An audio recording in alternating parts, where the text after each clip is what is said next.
I stared at my phone in complete disbelief, steam rising from my untouched coffee cup as the words on the screen burned into my mind. The family group chat notification had seemed innocent enough until I read what my father, Frank, had written. There it was, in black and white. Annual New Year trip to Aspen is booked. Derek's family is all set. Can't take your kids, though. Too expensive this year.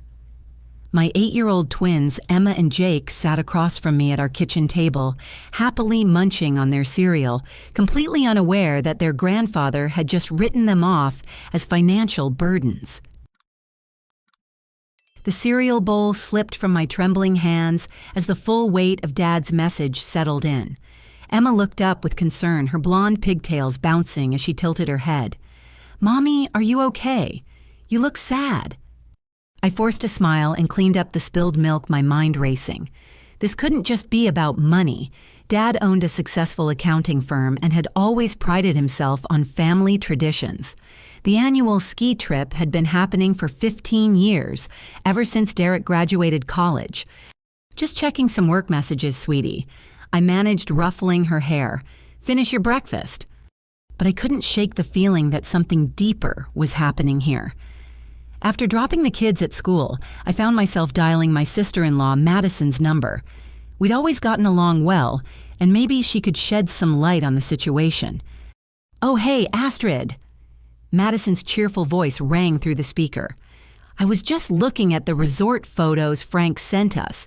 The presidential suite looks absolutely incredible. And those first-class tickets he insisted on? I told Derek we didn't need anything that fancy, but your dad said only the best for his grandchildren." My stomach dropped. Presidential suite first-class tickets. That sounds really expensive, I said carefully, trying to keep my voice neutral. "Tell me about it." Frank said the whole package came to about $15,000, but he didn't want us to worry about costs. He even booked spa treatments for the kids and private ski lessons. Tyler and Sophie are over the moon about the helicopter tour he arranged. $15,000. The number echoed in my head as Madison continued chattering about luxury amenities and exclusive experiences. This wasn't about budget constraints at all. "Madison," I interrupted gently. "Did Dad mention anything about my kids, about why they couldn't come?" There was a pause. When Madison spoke again, her voice had changed. "Oh, honey, I thought you knew. Frank said you were, well, that you couldn't really afford to contribute to family trips anymore, since the divorce and everything. He said it would be awkward to invite you when you're struggling financially." The words hit me like a physical blow. Struggling financially, I'd been running my own consulting business for 3 years and had more money saved than I'd ever had in my life. But Dad didn't know that. Nobody in the family knew the real extent of my success because I'd chosen to live modestly and focus on my children's stability after the chaos of my divorce. "I'm sorry I shouldn't have said anything," Madison continued quickly. "Frank made it seem like this was all understood. He said you'd appreciate not having the pressure of an expensive trip right now." After hanging up, I sat in my car outside the twins' school, pieces of a puzzle falling into place. This wasn't the first time Dad had made decisions about my life without consulting me. When I divorced Marcus 2 years ago after his drinking problem destroyed our marriage, Dad had been surprisingly unsupportive. While Derek received constant financial help, house down payments, business investments, even grocery money when his consulting firm struggled, I'd been told I needed to learn independence. That evening, as I helped Emma and Jake with homework at our kitchen table, Jake looked up from his math worksheet. "Mom, when are we going to see Grandpa again? Tyler got to show him his new bike last week, but Grandpa never comes to see our stuff." Emma nodded earnestly. "Sophie said Grandpa bought her a pony for her birthday. We didn't even get a card." My heart ached as I realized how obvious the favoritism had become. My children were noticing the difference in treatment, and it was affecting them. Emma had always been sensitive, and lately she'd been asking if she'd done something wrong to make Grandpa not like her anymore. "Grandpa's just been very busy with work," I said softly, knowing how inadequate the explanation sounded. "But he's not too busy for Tyler and Sophie." Jake pointed out with 8-year-old logic that cut right through my diplomatic excuse. That night, after tucking the twins into bed, I found myself looking through old family photos. There was Derek's college graduation, Dad beaming proudly with his arm around his son. Derek's wedding, Dad giving a touching speech about his successful boy. Derek's business launch, Dad cutting the ribbon with obvious pride. I searched for similar photos of my accomplishments. My college graduation, Dad had missed it for a golf tournament. My wedding, he'd spent most of the reception talking business with other guests. When I'd started my consulting firm, he'd barely acknowledged it, suggesting instead that I should find a stable job with benefits. The pattern was undeniable. Derek was the golden child who could do no wrong, and I was the disappointment who needed constant guidance and correction.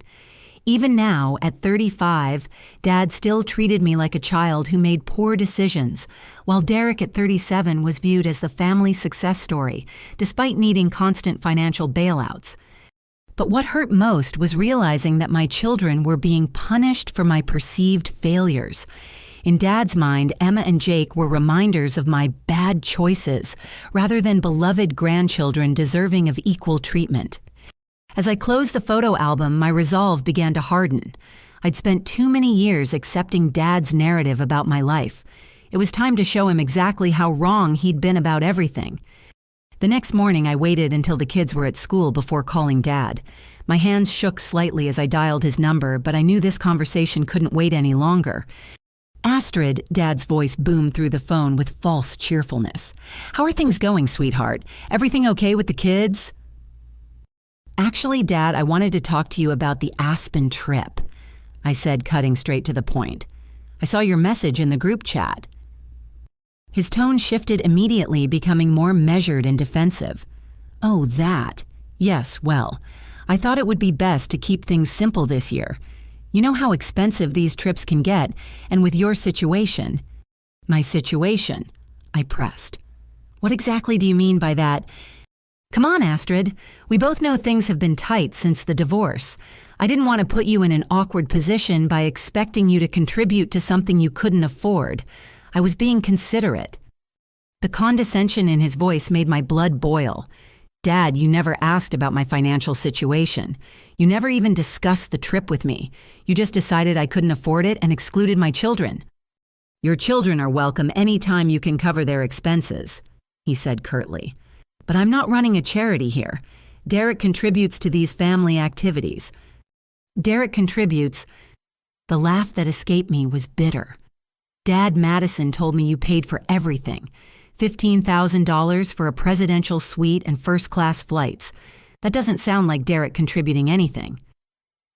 There was a long pause before Dad's voice turned cold. "What Derek and I discuss regarding family finances is between us. He's established himself as a successful businessman who gives back to the family. He's earned the right to certain privileges. And what about me? What about my kids? Astrid, let's be honest here. Derek provides stability for this family. He's building something lasting. You, on the other hand." He trailed off, but the implication hung heavy in the air. "Go ahead, Dad, finish that sentence." His sigh was audible through the phone.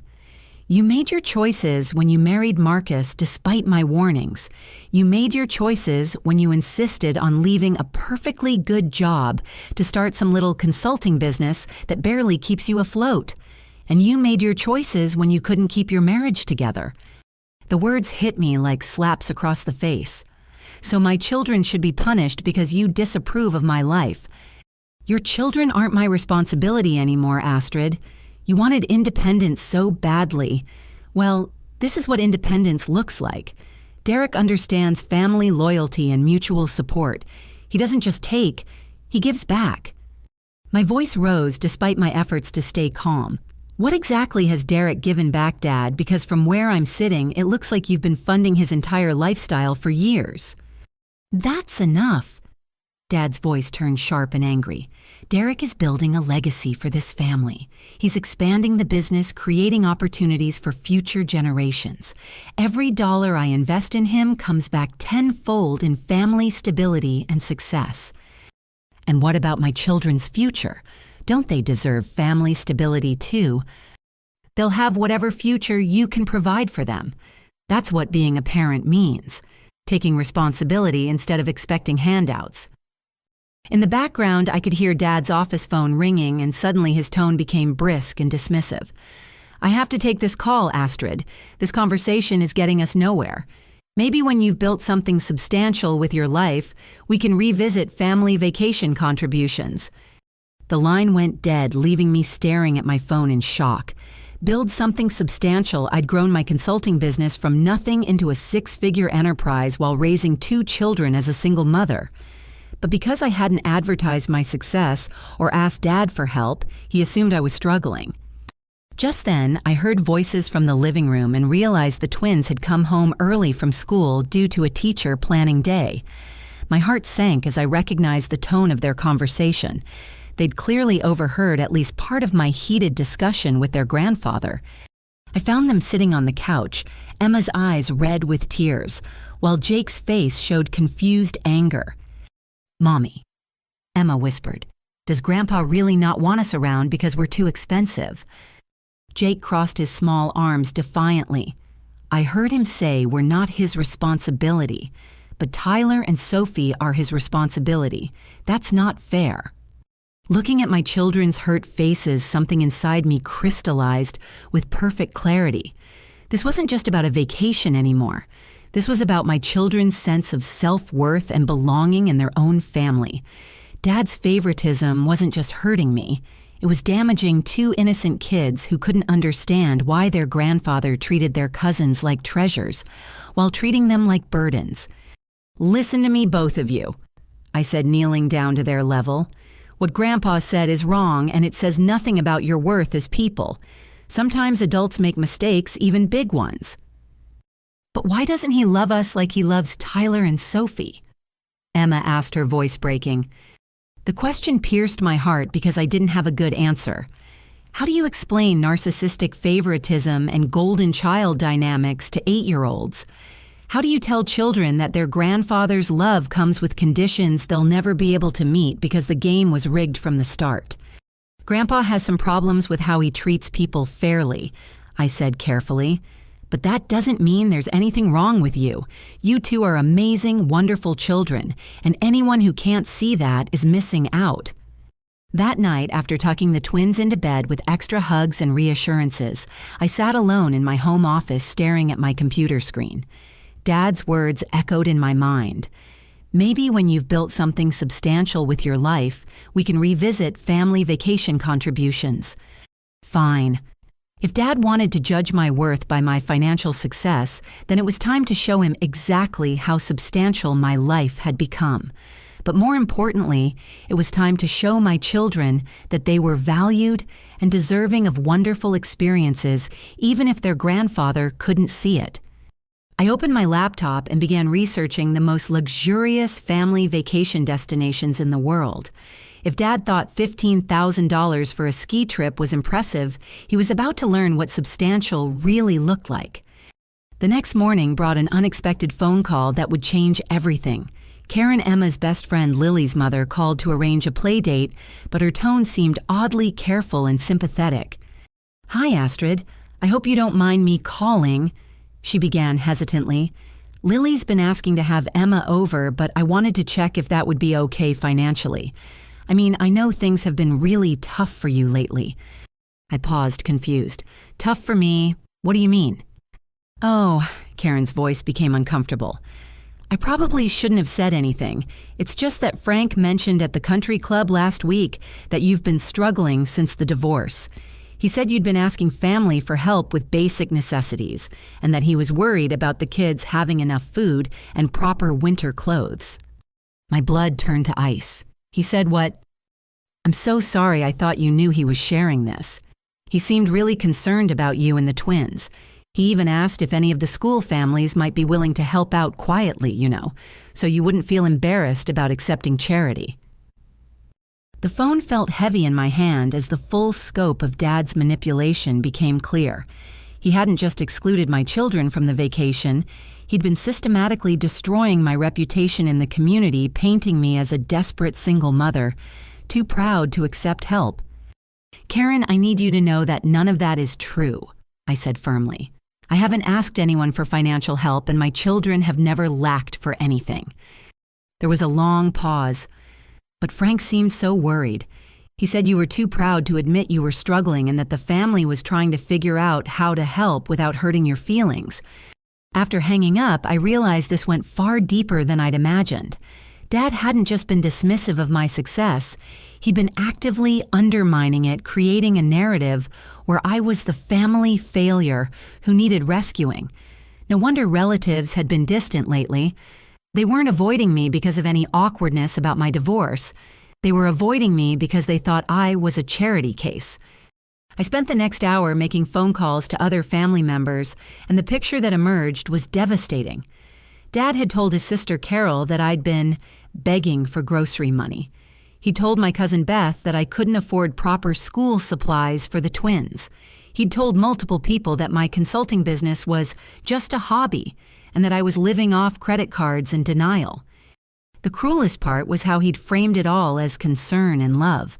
According to everyone I spoke to, Frank was the devoted father desperately worried about his struggling daughter, who was too stubborn to accept help.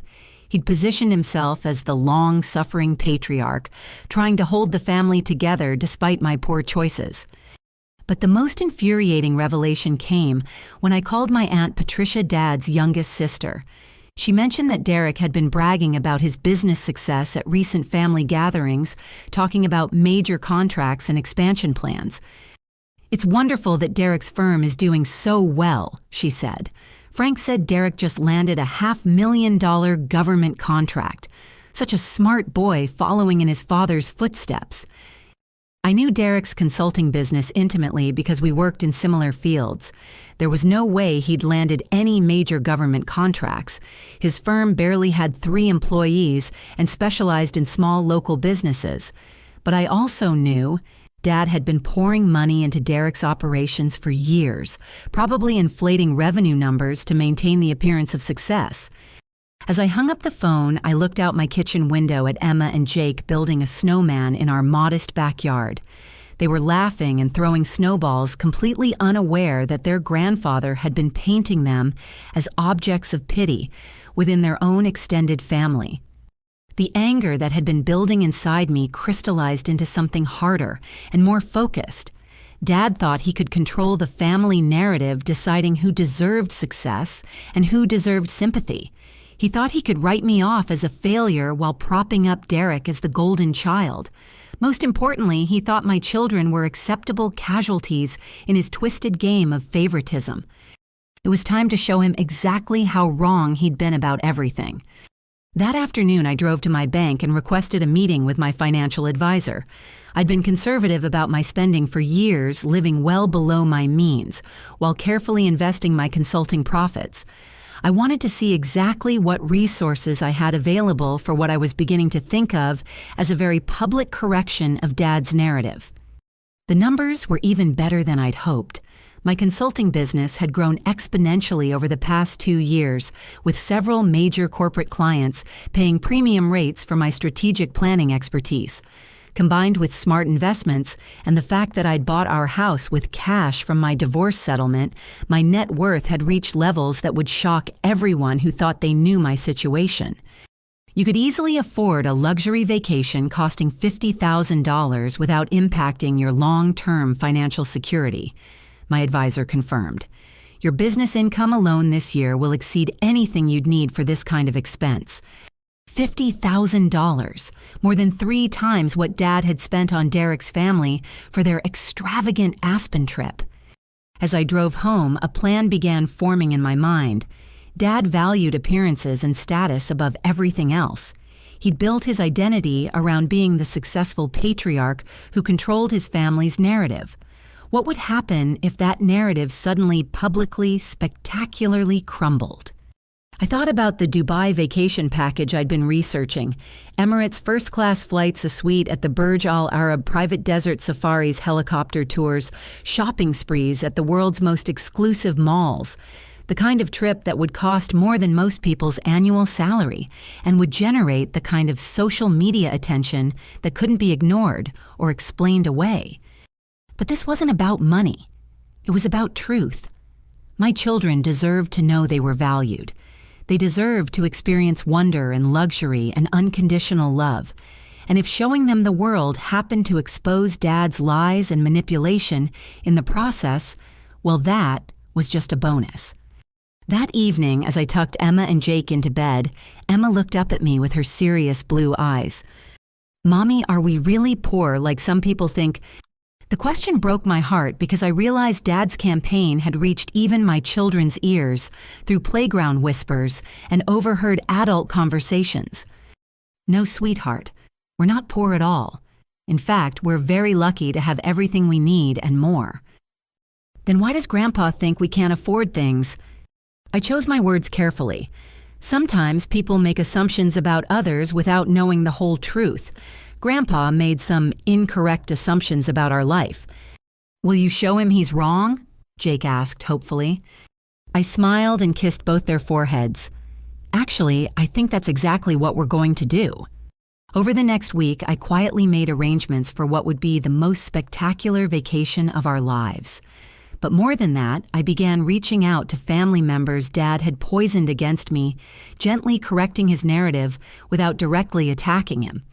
I shared updates about my business success, casually mentioned recent achievements, and started rebuilding relationships that had been damaged by his systematic campaign of lies. The stage was set for a revelation that would change our family dynamics forever. Dad thought he controlled the story, but he was about to discover that the struggling single mother he'd created in his imagination had never existed at all. 2 weeks later, I sat in my home office surrounded by travel brochures and reservation confirmations, finally understanding the true scope of what I'd built over the past 3 years. My business hadn't just survived my divorce, it had thrived beyond my wildest expectations. Corporate clients were paying premium rates for my strategic consulting, and my investment portfolio had grown substantially through careful market choices. Opening my primary savings account, I stared at the balance that represented years of disciplined financial planning, $467,000, more than enough to fund the kind of vacation that would make Dad's $15,000 Aspen trip look like a weekend camping expedition. I'd already booked our flights, Emirates first class to Dubai, departing the day after Christmas. The tickets alone cost $12,000, but that was just the beginning. The royal suite at Burj Al Arab Jumeirah would be our home for 10 days, complete with a personal butler and chauffeur-driven Rolls-Royce. $28,000 for accommodations that would make Derek's presidential suite in Aspen look modest by comparison. But the real magic would be in the experiences I'd arranged for Emma and Jake. A private helicopter tour over Dubai's stunning skyline complete with aerial views of the Palm Jumeirah and Burj Khalifa. An exclusive desert safari with falconry demonstrations and camel racing, followed by a traditional Bedouin feast under the stars. Shopping excursions to the world's largest mall where the twins could experience indoor skiing, aquarium diving, and toy stores that would make American retailers seem quaint.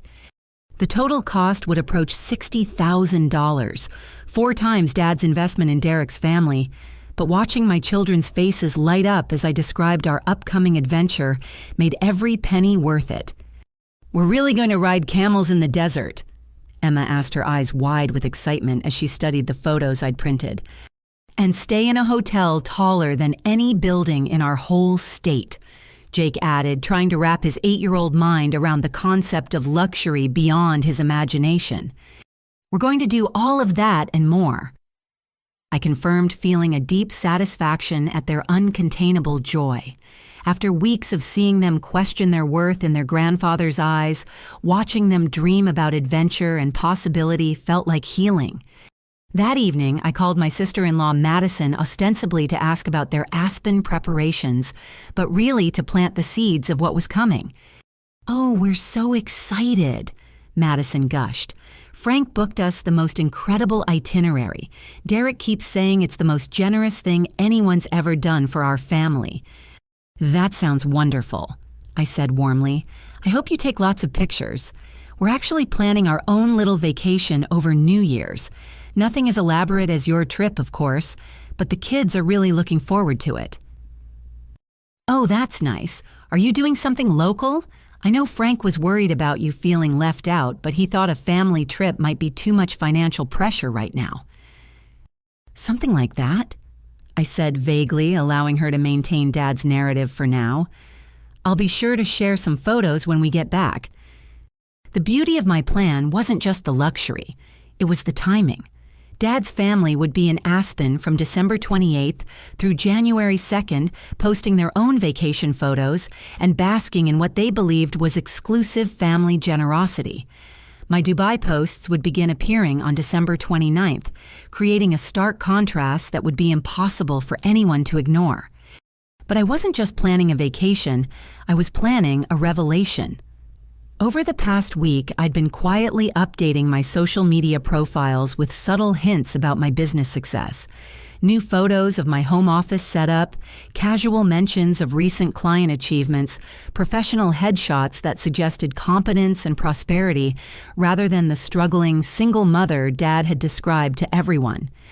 I'd also been having careful conversations with extended family members, not contradicting Dad's narrative directly, but sharing enough truth to make them question what they'd been told. When Aunt Carol mentioned Frank's concerns about my finances, I casually shared news about my latest corporate contract. When Cousin Beth asked about the twins' schooling, I mentioned the private enrichment programs they attended. The groundwork was being laid for Dad's carefully constructed fiction to crumble spectacularly. Meanwhile, Emma and Jake threw themselves into researching Dubai with the enthusiasm only children can muster. They memorized facts about the Burj Khalifa's height, practiced Arabic greetings they'd found online, and planned elaborate itineraries for our shopping expeditions. Their excitement was infectious, and I found myself genuinely looking forward to the trip beyond its symbolic value. Mommy. Emma said one evening as we looked at photos of Dubai's famous fountain shows, "Will Grandpa be surprised when he sees our pictures?" The question revealed how much my children understood about the family dynamics they'd been caught in. They might not comprehend Dad's manipulation techniques, but they certainly recognized his dismissive attitude toward our capabilities. "I think everyone might be a little surprised," I said carefully.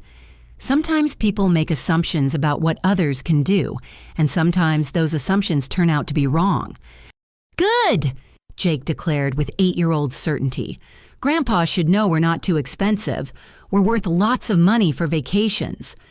His innocent confidence in his own value made my heart ache. That was exactly what this trip was about, showing my children that they were precious and deserving of extraordinary experiences, regardless of what their grandfather might believe. As Christmas approached and our departure date neared, I felt a mixture of anticipation and nervousness. This wasn't just about proving Dad wrong anymore.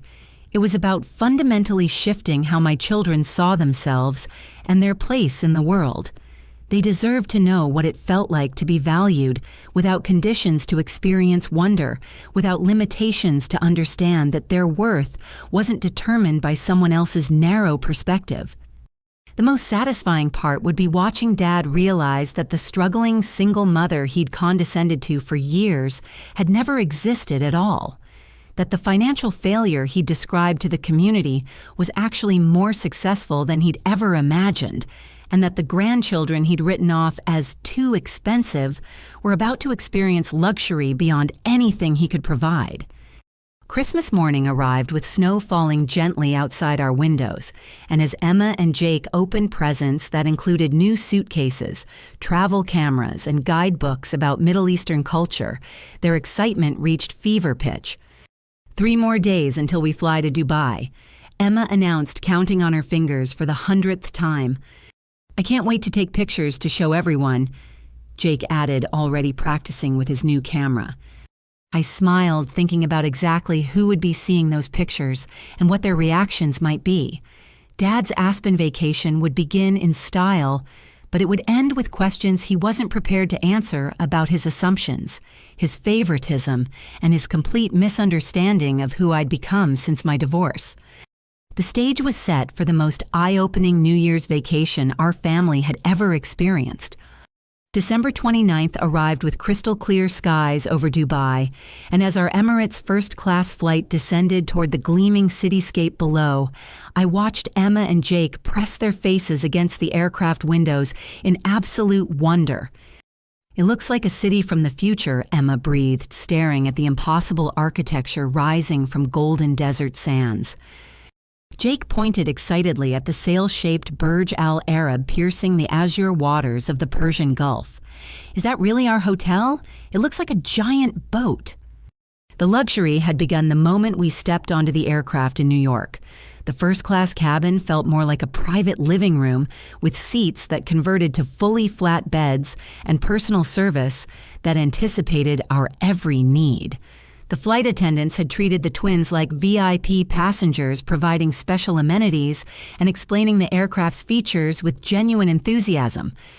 But the real magic started when we landed and were greeted by our personal concierge, a sophisticated woman named Layla, who would coordinate our entire Dubai experience. "Welcome to Dubai, Ms. Astrid and honored young guests," she said warmly, leading us to our waiting Rolls-Royce. "Your suite at Burj Al Arab is prepared, and we have wonderful adventures planned for your stay." The drive through Dubai felt surreal after years of Dad's commentary about my supposed financial limitations.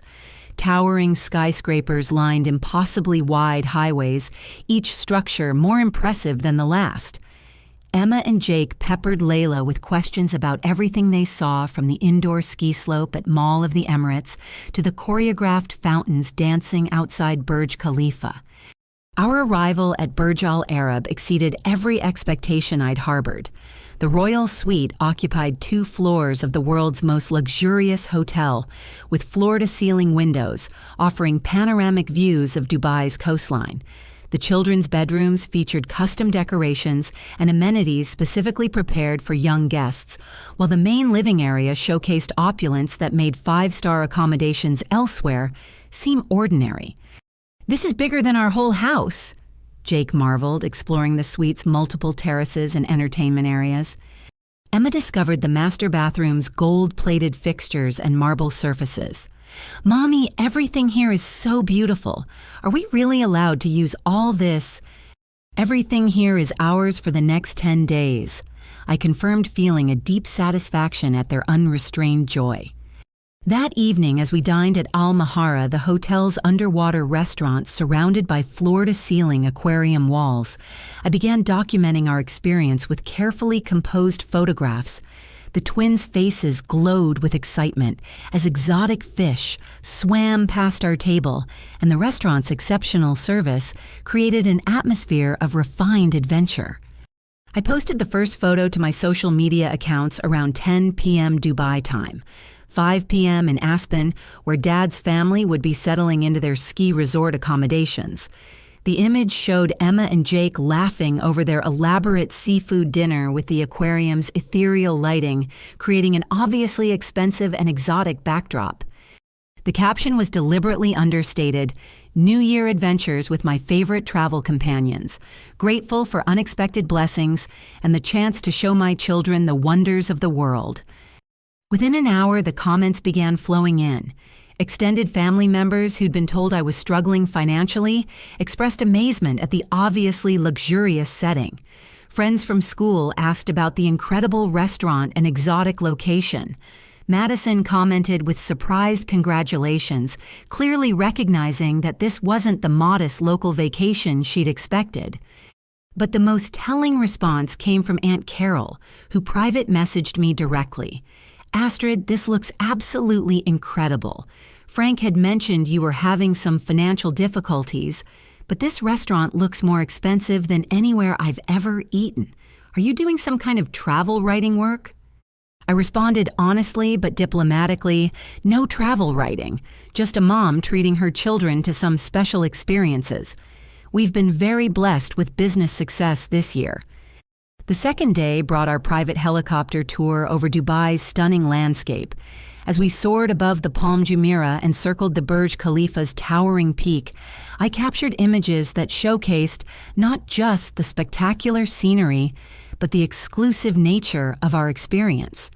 The pilot Ahmed had been specially selected for his expertise with family tours, and he narrated our flight with enthusiasm that made geography come alive for the twins. "Look down there," he called through our headsets as we hovered above the world islands, an archipelago shaped like a world map. Each island represents a different country. From up here, you can see the whole world spread out below. Jake's face pressed against the helicopter window, his expression reflecting pure wonder. Emma gripped her new camera, trying to capture the impossible scope of human achievement stretching beneath us. I posted a video of their reactions, along with sweeping aerial views of Dubai's coastline, adding the caption, "Sometimes the best education comes from seeing the world from new perspectives. My children are learning that dreams can become reality with hard work and determination." The responses intensified. Derek himself commented, "Wow, this looks amazing. How did you manage something like this?" His tone suggested genuine confusion rather than congratulations, as if my success didn't fit his understanding of family dynamics. Madison's comment was more direct. "This looks incredibly expensive. I had no idea your consulting business was doing so well." By the third day, as we explored the gold and spice souks in Old Dubai, then transitioned to the ultra-modern Dubai Mall for indoor skiing and aquarium diving, the contrast between Dad's narrative and our obvious reality had become undeniable. Every photo I posted showcased experiences that cost more than most families' annual vacation budgets, yet my children's genuine joy made it clear this wasn't borrowed luxury or travel writing work. This was our life.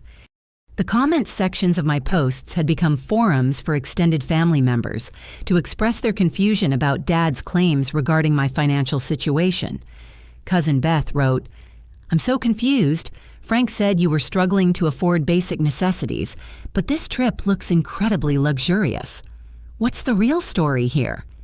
Aunt Patricia added, "These photos are absolutely stunning. I don't understand why Frank gave the impression that you needed financial help. This looks like the trip of a lifetime." That evening, as we prepared for our desert safari experience, I received a text message from Derek that revealed the growing pressure Dad was facing. "Hey Astrid, Dad's getting a lot of questions about your Dubai trip. People are wondering how you afforded something so elaborate when he said you were having money troubles. Can you call him to explain the situation?"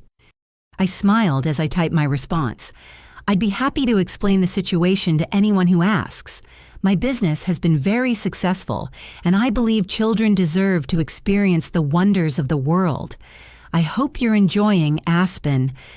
The fourth day brought our exclusive desert safari, a private expedition that included falconry demonstrations, camel trekking at sunset, and a traditional Bedouin feast under stars that seemed impossibly bright after years of suburban light pollution.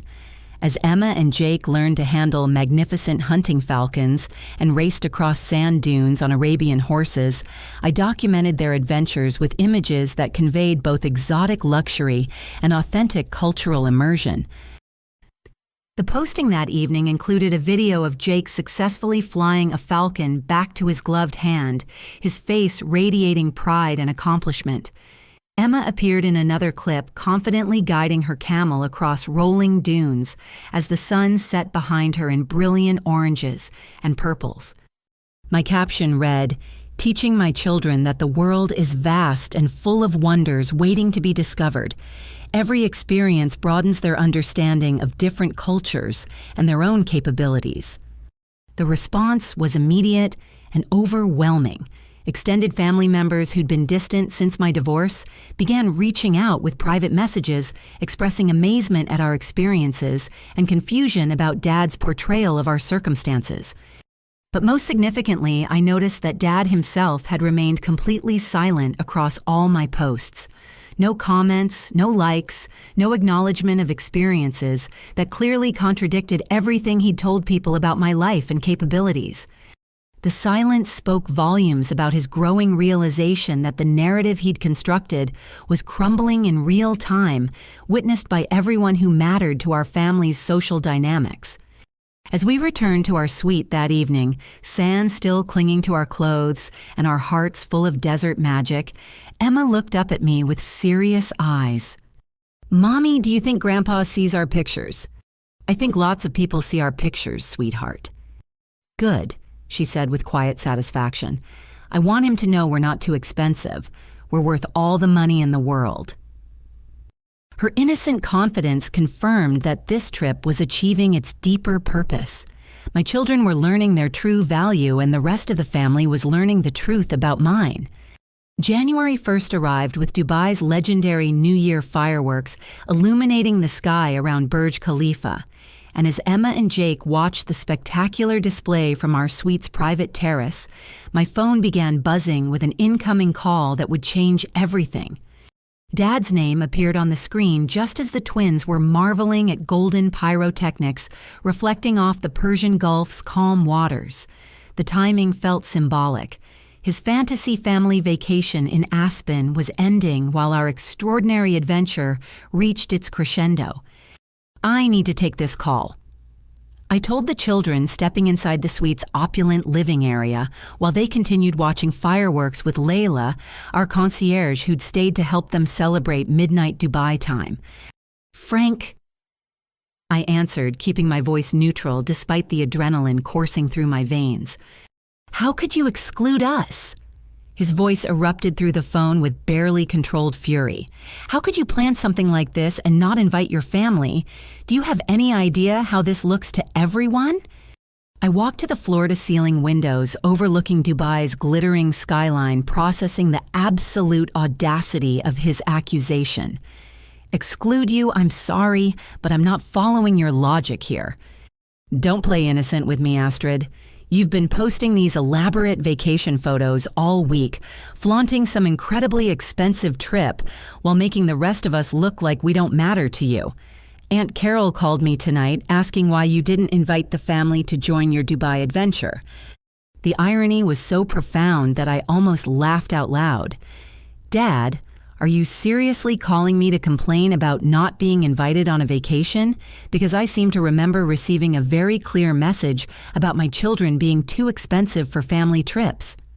"That's completely different," he snapped.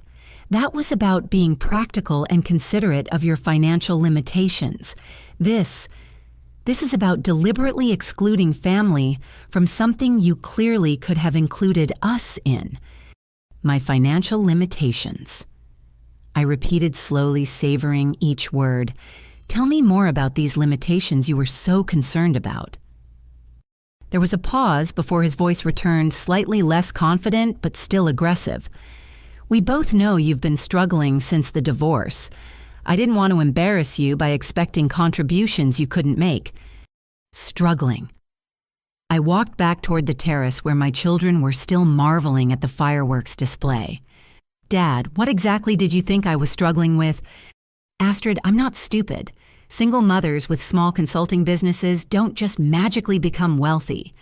Where did the money for this trip come from? Did you borrow against your house? Are you running up credit card debt to maintain some kind of facade?" His assumptions revealed the depth of his delusion about my life and capabilities. The money came from my very successful consulting business, which has been growing exponentially for 3 years. The business you dismissed as some little hobby that barely keeps me afloat. "That's impossible," he said flatly. "I would know if you were making that kind of money." "Would you? When have you ever asked about my actual business income? When have you shown any interest in my professional achievements? You decided I was failing and stuck with that narrative regardless of evidence to the contrary." "Evidence? What evidence?" His voice was becoming more desperate. "You live in a modest house, drive a reasonable car shop at regular stores. Nothing about your lifestyle suggested this kind of wealth." "That's called financial responsibility, Dad. I chose to live below my means and invest wisely rather than spending money on status symbols to impress people who'd already decided I was a failure." The silence stretched long enough that I wondered if the call had dropped. When Dad spoke again, his tone had shifted from anger to something closer to panic.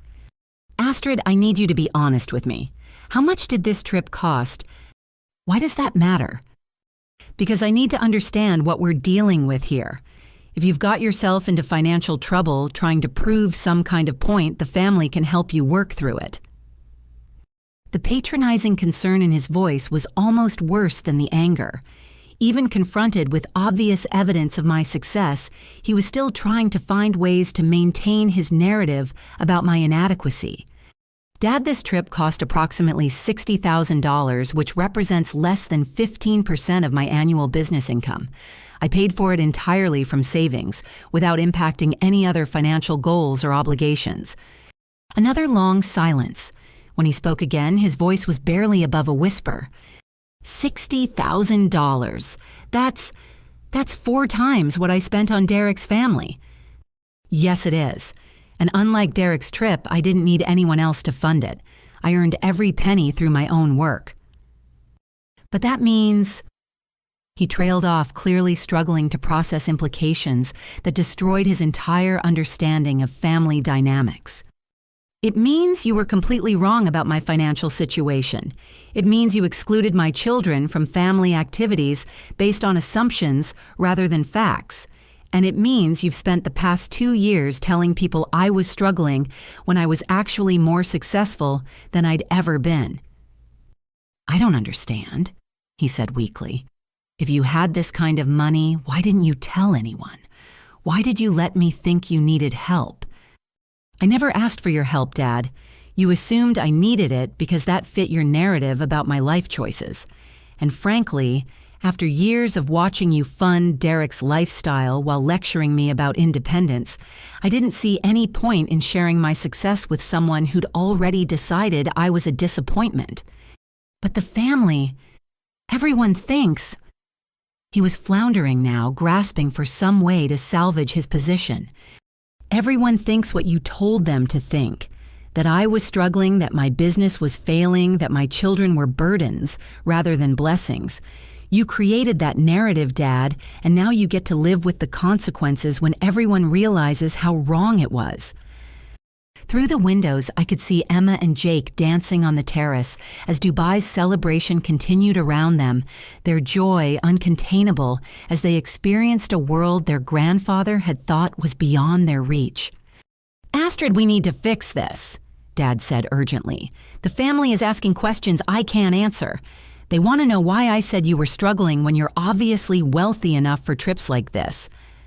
That sounds like your problem to solve, not mine. But what am I supposed to tell them? Try the truth, Dad. Tell them you made assumptions about my life without bothering to learn the facts. Tell them you excluded your grandchildren based on prejudice rather than reality. Tell them you were wrong. I can't just... His voice broke slightly. Everyone will think I'm a fool. For the first time in our conversation, I felt a flicker of sympathy for him.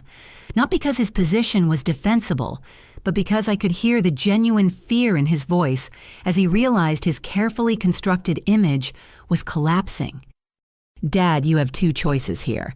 You can continue trying to justify your assumptions and make this worse, or you can admit you were wrong and try to rebuild relationships based on honesty rather than manipulation.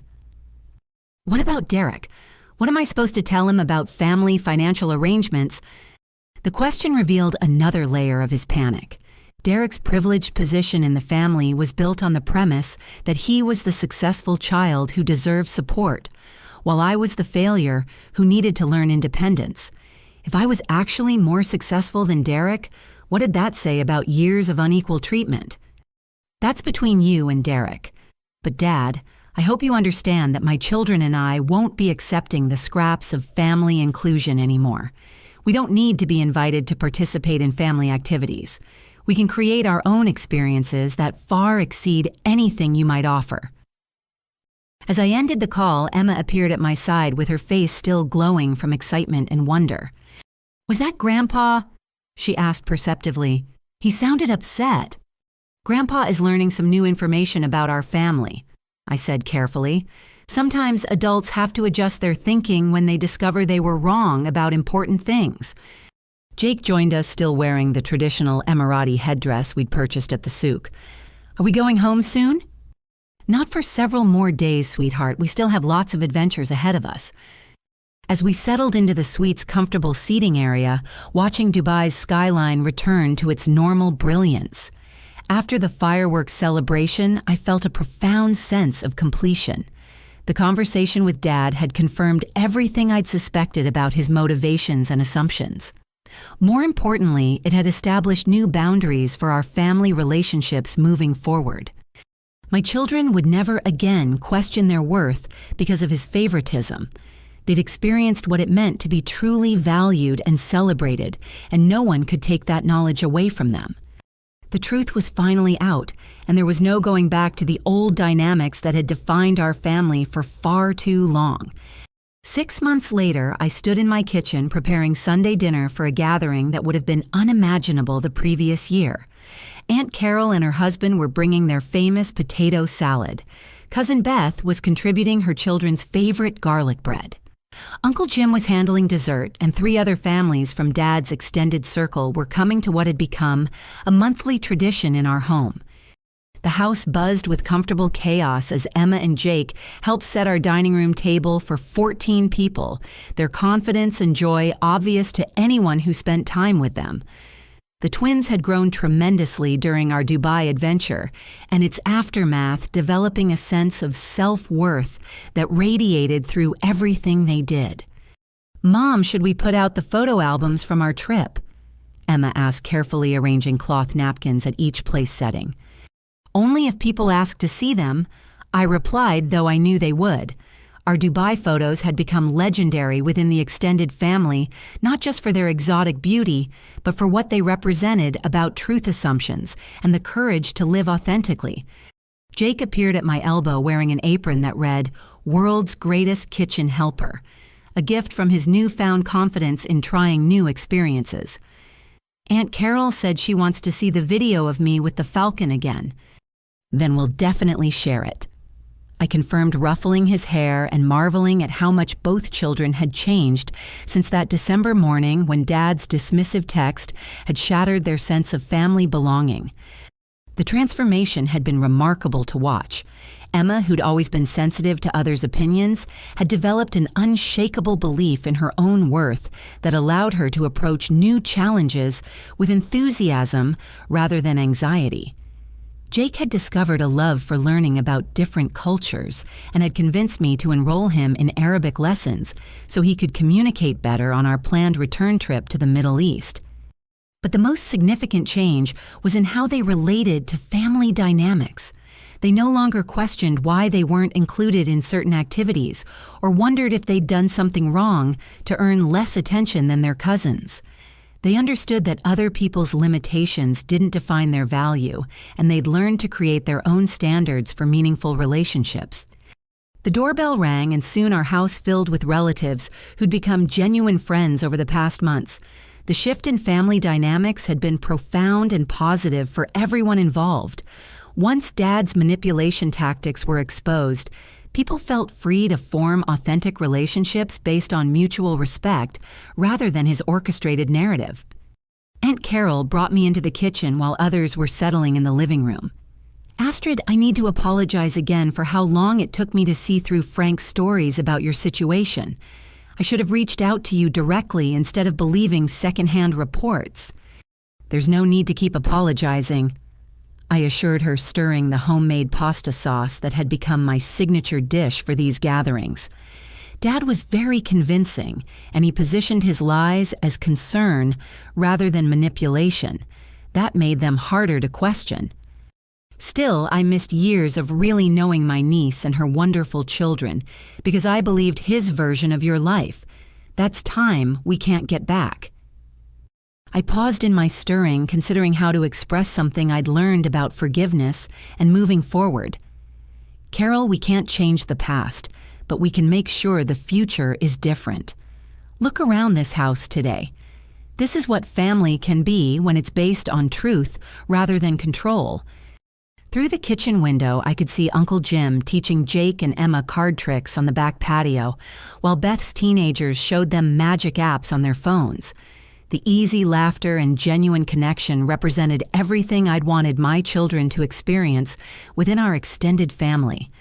"What about Frank?" Carol asked quietly.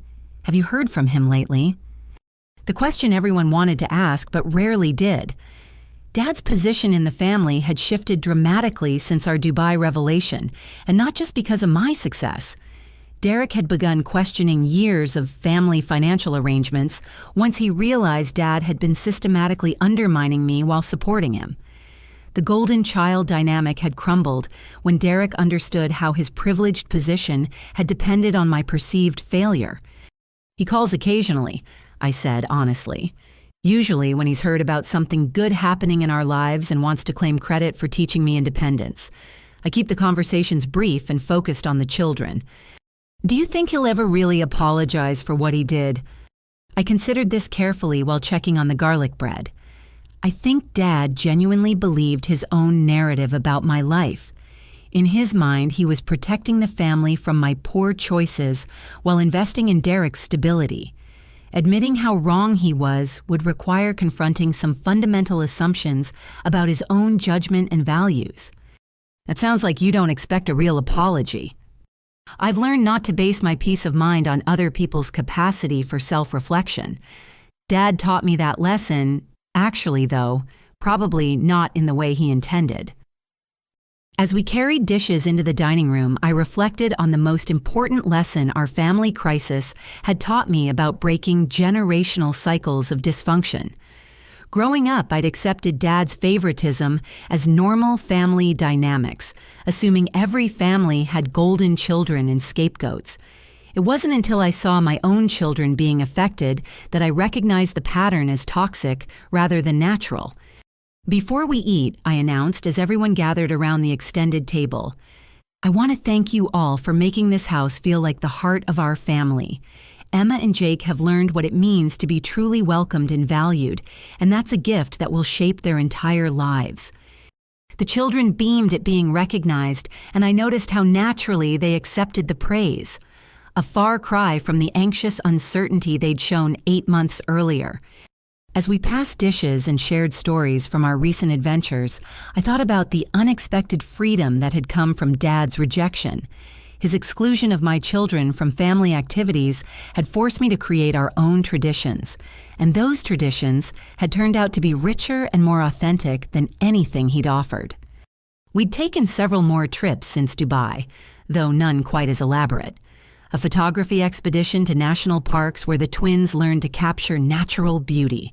A cultural immersion weekend in Montreal where they practiced French and discovered their love for international cuisine.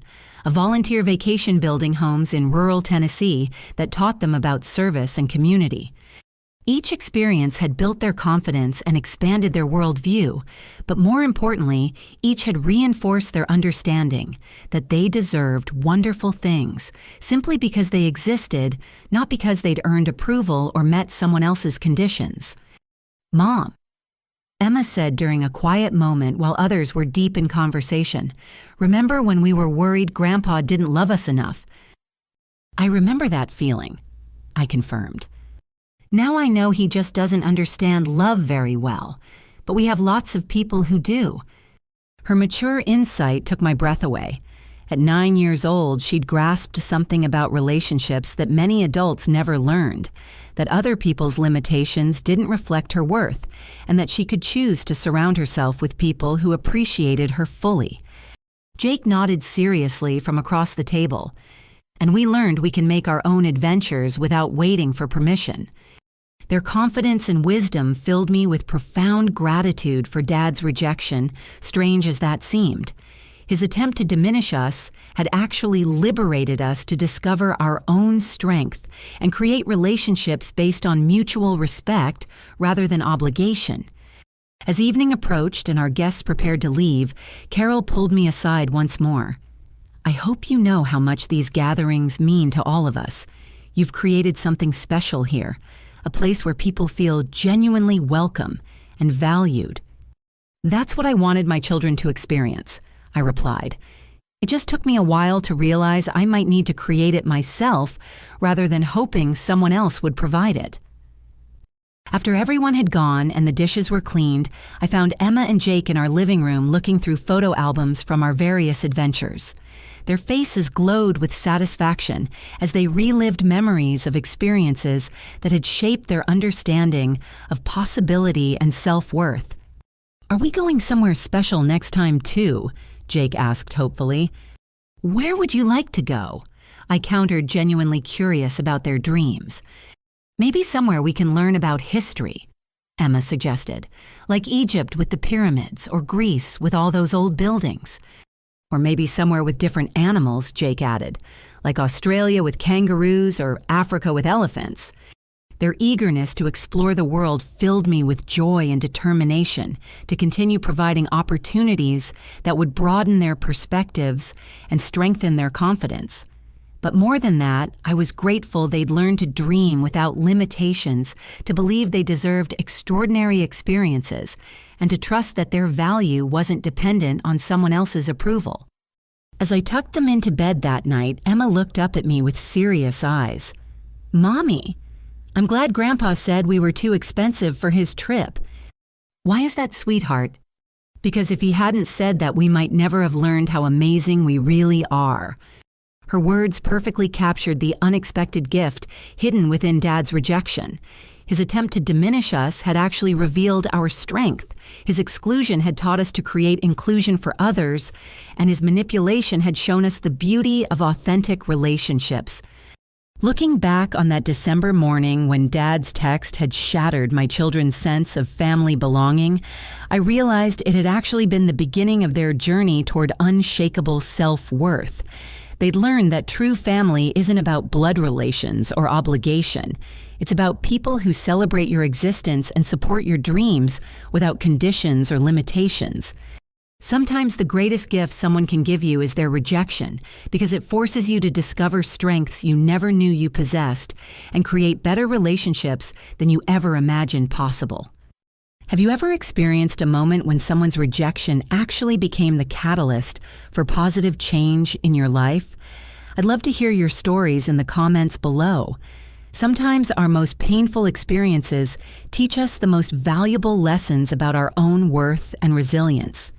Thank you for joining me on this journey of family dynamics, personal growth, and the courage to break free from others' limiting beliefs about who we're supposed to be. If this story resonated with you, please give it a like, share it with someone who might need to hear this message, and subscribe for more stories about finding strength in unexpected places. Remember, you're never too expensive for people who truly value you, and you always have the power to create the life and relationships you deserve.